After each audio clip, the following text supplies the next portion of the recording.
Hello welcome to our channel Bhuvaneshwant. ఇవాళ recipe వచ్చేసి milk sweet అనమాట.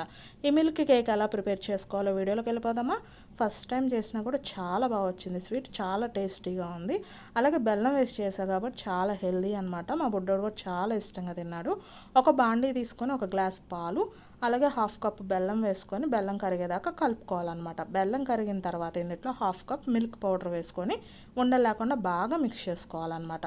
ఈ ప్రాసెసర్ అంతా నేను స్టవ్ వెలిగించుకోకముందే చేశాను అనమాట. అంతా బాగా కలుపుకున్నాక స్టవ్ వెలిగించుకొని బాండీ పెట్టుకొని అలాగే కలుపుతూనే ఉండాలన్నమాట. కలుపుకోకుండా ఉంటే మనకి కింద అడుగంటుద్ది అనమాట. ఒక పావు గంటకే మనకి పాల మిశ్రమం ఇలా దగ్గరికి వచ్చేసిద్ది అనమాట. అలాగే ఇందులో ఒక స్పూన్ నెయ్యి వేసుకొని స్టవ్ ఆఫ్ చేసేసుకోవాలన్నమాట. అలాగే సర్వింగ్ బౌల్కి నెయ్యి రాసుకొని ఇందులో జీడిపప్పు బాదం పప్పు వేసుకొని అలాగే ఈ మిశ్రమాన్ని వేసుకొని ఒక ప్లేట్లోకి ట్రాన్స్ఫర్ చేసుకోవాలి. ఎంతో టేస్టీ అయిన మిల్క్ కేక్ రెడీ. నా వీడియో నచ్చిందా? లైక్ చేయండి, షేర్ చేయండి, సబ్స్క్రైబ్ చేసుకోండి. బాయ్.